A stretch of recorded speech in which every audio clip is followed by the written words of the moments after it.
Assalamualaikum warahmatullahi wabarakatuh. Hari ini kami akan membentangkan tentang perlembagaan Malaysia mengukuh negara dan akan dimulai oleh saya Muhammad Izzat Helmi bin Nueri dan adik pula saya Muhammad Irfan bin Muhammad Zaki, Nur Hamizan bin Muhammad Saleh, Nur Azwan bin Azman dan Muhammad Fikri Najmi bin Razali. Dan Malaysia mempunyai perlembagaan yang tertulis yang dikuatkuasakan pada 1 Ogos 1957 dan ia digumbalkan oleh Suruhanjaya Reid yang diketuai oleh Lord Reid daripada British, Sir William McCall daripada Australia, B. Malik daripada India dan Hakim Hamid daripada Pakistan. Perlembagaan Malaysia ini digumbalkan berdasarkan 131 memorandum yang diserahkan oleh pihak politik dan pertubuhan tanah Melayu. Pasal segala perundangan yang wujud dalam negara. Ianya dikanut tetapi boleh dipinda mengikut keadaan semasa. Berlakuan undang-undang yang wujud di Sabah dan Sarawak sebelum di Malaysia, Hari Malaysia. Ini saya akan membentangkan tentang konsep ketertinggian perlembagaan. Antaranya ialah perlembagaan persekutuan merupakan undang-undang yang tertinggi di negara Malaysia. Tidak ada sebarang institusi di Malaysia yang boleh mengatasi kuasa dan kedudukan perlembagaan sebagai undang-undang yang tinggi. Dan yang terakhir ialah perlembagaan di Malaysia dikenali sebagai kontrakarianisme, iaitu kontrak sosial. Okey, seterusnya saya akan membentangkan tentang kebebasan hak-hak asasi.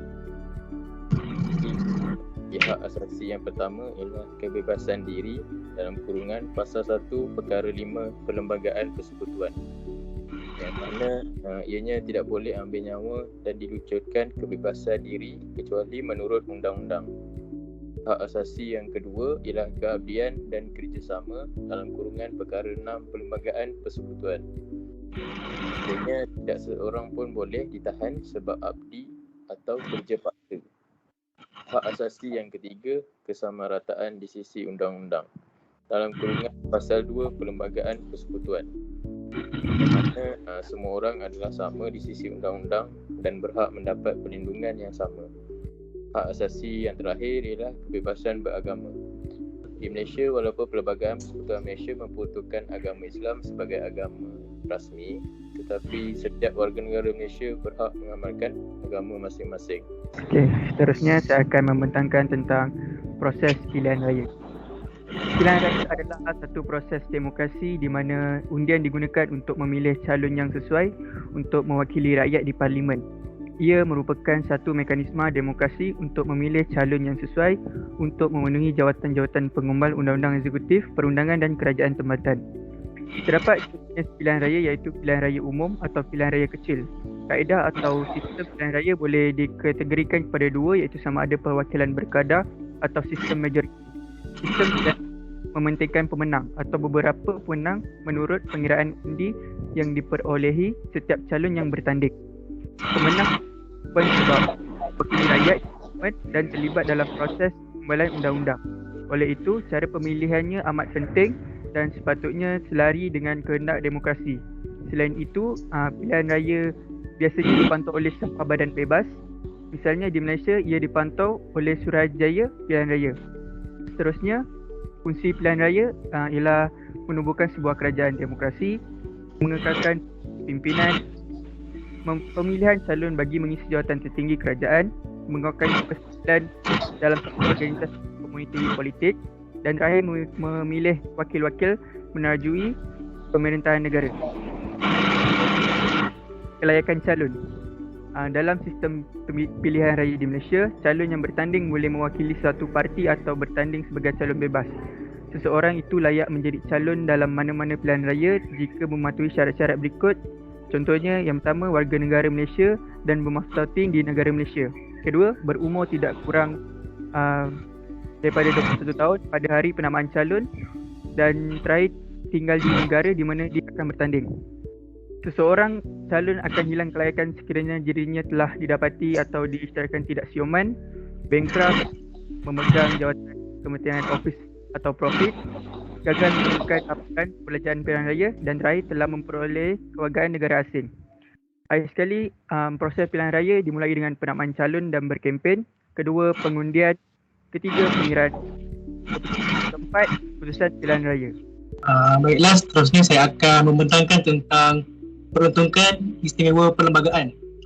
Jadi yang pertama ialah perkhidmatan awam. Seperti yang kita tahu, pada suatu ketika dahulu di mana pentadbiran negara kita telah ditadbir oleh orang-orang India dan juga Sri Lanka, di mana pentadbiran rendah kerana mereka fasih dalam bahasa Inggeris, dan juga pentadbiran yang tinggi digunakan oleh orang-orang British.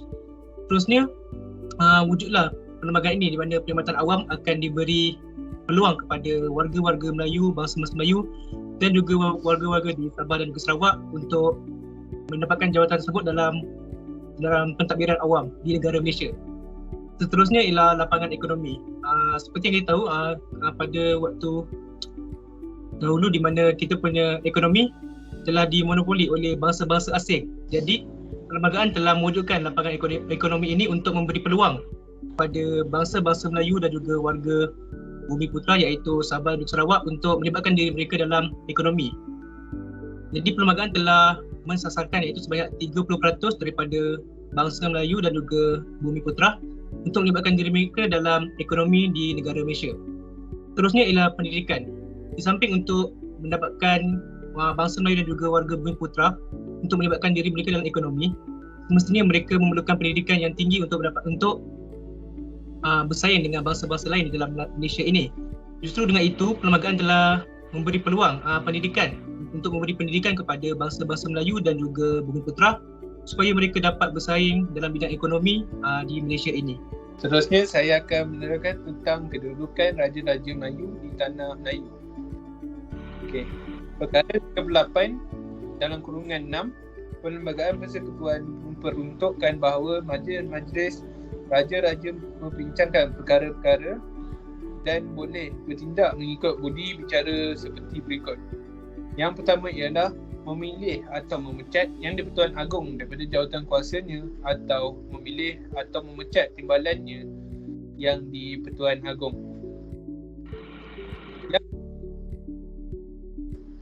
Memberi nasihat mengenai apa-apa pelantikan yang berkaitan dengan Raja-Raja Melayu dan Agong. Yang ketiga dan terakhir sekali, memperkenan atau menolak apa-apa undang-undang yang mengubah sepadan sesuatu negeri atau yang menyentuh tentang keistimewaan, kedudukan, kehormatan atau kebesaran Raja-Raja tanah Melayu. Seterusnya saya akan menerangkan tentang kedudukan bahasa Melayu. Yang pertama ialah bahasa Melayu telah menjadi bahasa perantaraan iaitu Lingua Franca semenjak abad ke-15 dengan wujudnya Kesultanan Melayu Melaka. Pada masa itu, bahasa Melayu merupakan bahasa utama yang digunakan oleh pedagang-pedagang yang datang dari serata dunia. Kedudukan yang kedua ialah kedudukan bahasa Melayu telah termaktub dalam perkara 152 Perlembagaan Persekutuan yang memperuntukkan bahasa Melayu mestilah digunakan untuk maksud-maksud rasmi. Selain itu, terdapat juga peruntukan sementara terhadap penggunaan bahasa Melayu. Okay. Seterusnya ialah kehilangan taraf kewarganegaraan. Jadi yang pertama, warga negara yang berumur 21 tahun atau lebih dan sempurna akal dan juga adalah warga negara bagi suatu negeri lain yang hendak menjadi seorang warga negara bagi suatu negeri lain boleh menolak. Seseorang yang telah menjadi warga negara asing. Yang ketiga ialah seseorang yang telah meneraka kepada kerajaan semasa peperangan.